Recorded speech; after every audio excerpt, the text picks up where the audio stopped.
Baik, ketemu lagi dengan saya di eh, materi wewenang tugas tanggung jawab perawat part 2. Mohon maaf karena di video sebelumnya karena ada gangguan sinyal. Jadi saya akan lanjutkan pembahasan kita tentang wewenang tugas dan tanggung jawab perawat di video ini.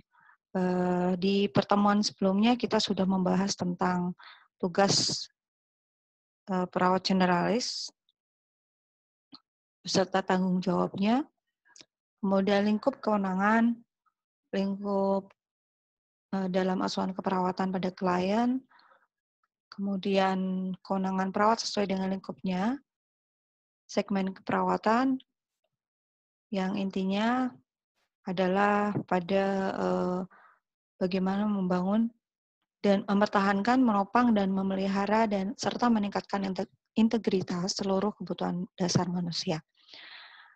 Adapun asuhan keperawatan yang dilaksanakan yaitu bersifat independen dan interdependen. Independen adalah ketika perawat melaksanakan perawatan secara mandiri pada pasien, dan interdependen saat perawat melakukan asuhan keperawatan dengan berdasarkan tindakan-tindakan yang ada unsur kolaborasi atau kerjasama dengan profesi lain. Baik, kita akan lanjutkan pembahasan kita dengan kewajiban perawat. Ya. Kewajiban perawat terhadap pasien. Yang pertama adalah perawat wajib menghormati hak-hak pasien. Ya. Hak-hak ini juga nantinya akan mendasari bahwa setiap pasien itu berhak kita hormati sesuai dengan hak-haknya. Dan kewajiban perawat adalah untuk menghormati hak pasien. Apa saja hak pasien? Nanti di mata kuliah etika keperawatan Anda akan mendapatkan materi tentang hak-hak pasien ya. Di antaranya hak untuk menentukan nasibnya sendiri ya, hak otonomi dan sebagainya. Hak confidentiality, kemudian banyak ya yang di mata kuliah etika akan lebih jelas. Kemudian yang kedua, kewajiban perawat terhadap pasien adalah wajib menjaga kerahasiaan, identitas, dan data kesehatan pribadi pasien. Ya, jadi rekam medis itu hanya boleh dibaca, boleh diketahui oleh perawat. Wajib memberikan informasi yang akurat berkaitan dengan tindakan keperawatan. Nah, biasanya kita kenal ada informed consent, sehingga untuk tindakan-tindakan tertentu yang memang membutuhkan pengetahuan, persetujuan dari pasien dan keluarganya, kita seharusnya melakukan namanya informed consent dulu untuk memberikan informasi yang akurat terkait dengan tindakan-tindakan yang akan diterima oleh pasien. Wajib meminta persetujuan terhadap tindakan yang akan dilakukan. Ya, ini juga nantinya tertuang di informed consent.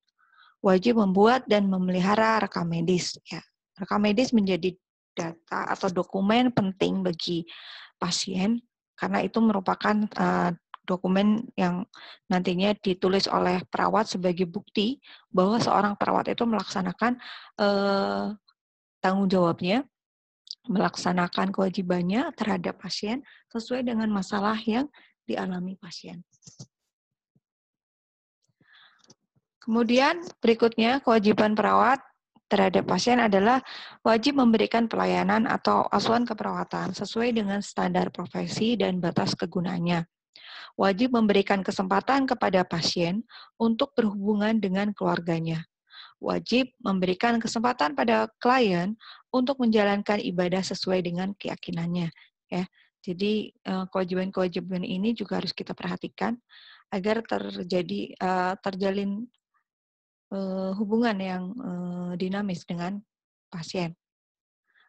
Perawat juga wajib merahasiakan segala sesuatu yang diketahuinya tentang klien, kecuali jika perawat tersebut diminta keterangan oleh pihak yang berwenang. Dalam hal ini misalnya pada kasus-kasus yang memang berhubungan dengan hukum, ya. Misalnya yang kita rawat ternyata seorang buronan atau tahanan yang harus diawasi juga oleh pihak berwajib. Nah, untuk itu setiap tindakan yang kita lakukan juga harus bisa dipertanggungjawabkan. Jadi hanya boleh diminta oleh orang-orang yang bertanggung jawab terhadap pasien tersebut. Perawat juga wajib membuat dokumentasi asuhan keperawatan secara akurat dan berkesinambungan, karena dokumentasi ini menjadi sebuah alat legal, etik yang nantinya akan bisa menjadi bukti ya, apapun yang dilakukan oleh seorang perawat dan juga oleh tim medis lainnya. Kemudian yang kedua, kewajiban terhadap institusi. Kalau tadi kewajiban perawat terhadap klien, selanjutnya kewajiban perawat terhadap institusi. Yang pertama adalah wajib mematuhi semua peraturan institusi yang bersangkutan, ya, terkait dengan jam shift pagi, siang, malam, kemudian apa saja yang harus dilakukan ketika menemukan masalah-masalah pada pasien yang memang harus berhubungan dengan peraturan institusi. Selanjutnya, wajib mematuhi hal-hal yang telah disepakati atau perjanjian yang telah dibuat sebelumnya terhadap institusi tempat bekerja. Ya, ini kaitannya dengan organisasi, yaitu perawat misalnya. Ya, yaitu rumah sakit.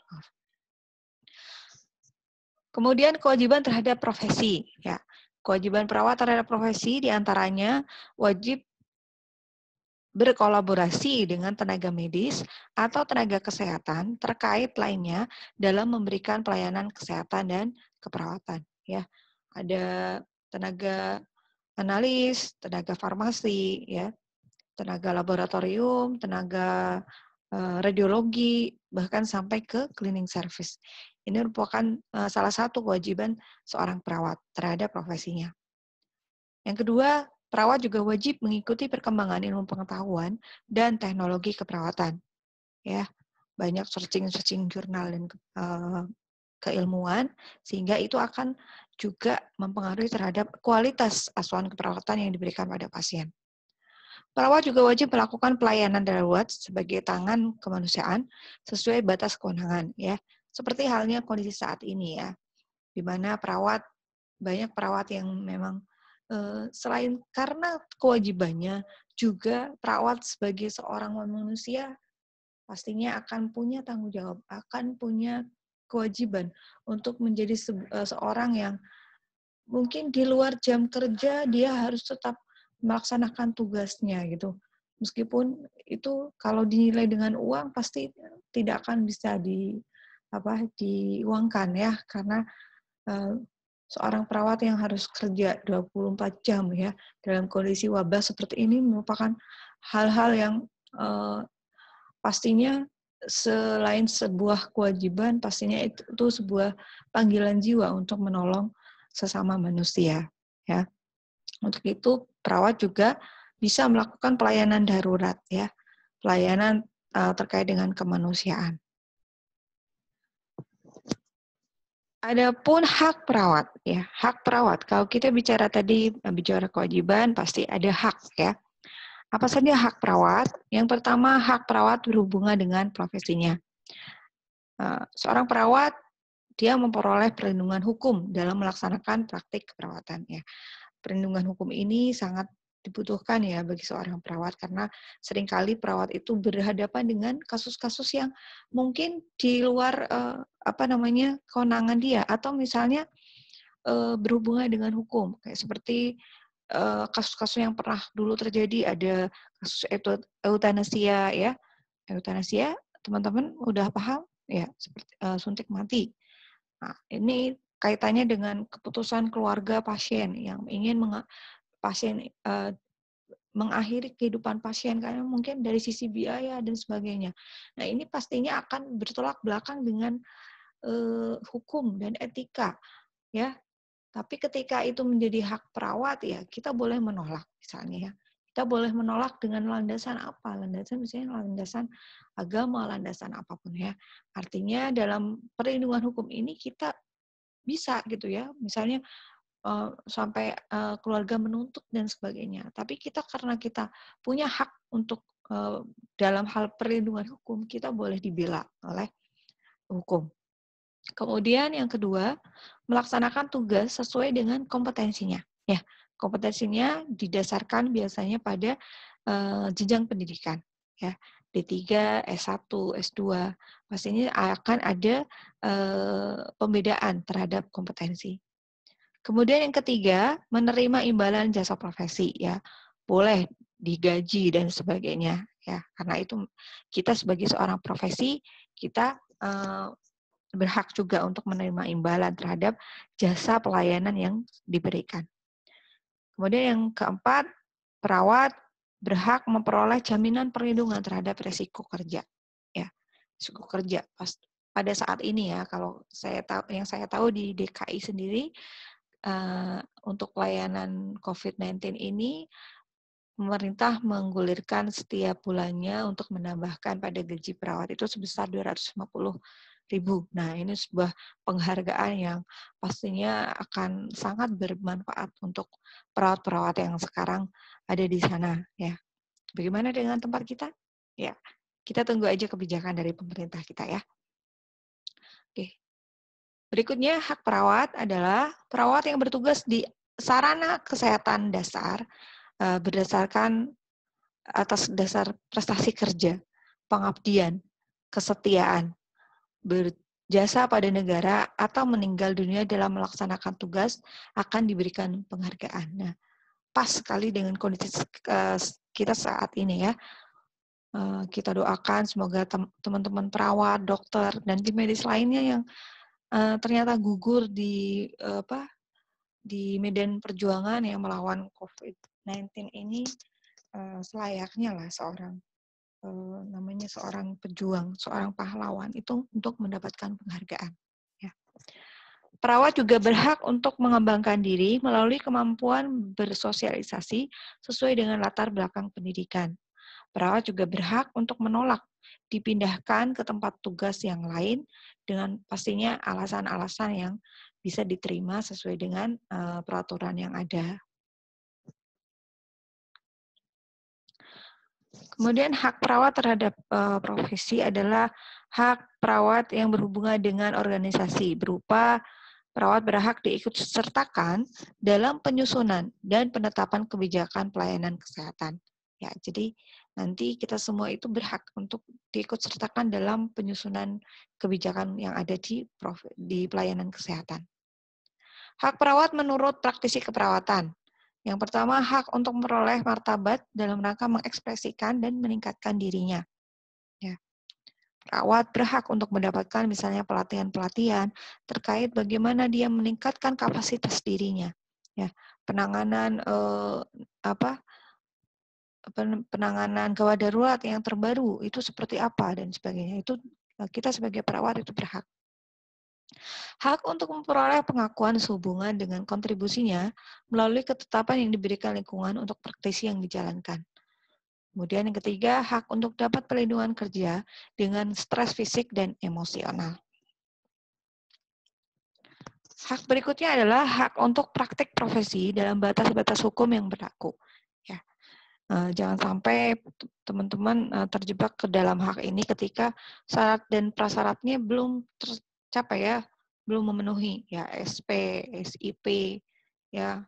Kemudian surat-surat yang lainnya yang membolehkan seorang perawat melakukan praktek mandiri itu harus dipenuhi dahulu.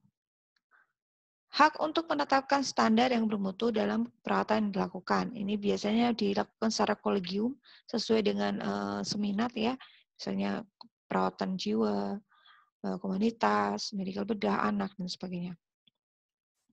Hak untuk berpartisipasi dalam pembuatan kebijakan yang berpengaruh terhadap pembuatan kebijakan yang lainnya. Hak berpartisipasi dalam organisasi sosial dan politik yang mewakili perawat dalam meningkatkan asuhan keperawatan. Ya, hak-hak ini bisa diperoleh perawat dengan cara yang santun, dengan cara yang baik, dan pastinya kita pastikan posisi kita sebagai seorang perawat yang memang sudah dijamin legal etiknya. Ya, baik, itu tambahan dari slide saya sebelumnya. Untuk itu, jika ada pertanyaan yang belum terjawab seputar wewenang, tanggung jawab, dan tugas perawat, bisa dibuka di forum diskusi. Terima kasih untuk perhatiannya. Sampai ketemu lagi di pertemuan selanjutnya. Assalamualaikum warahmatullahi wabarakatuh.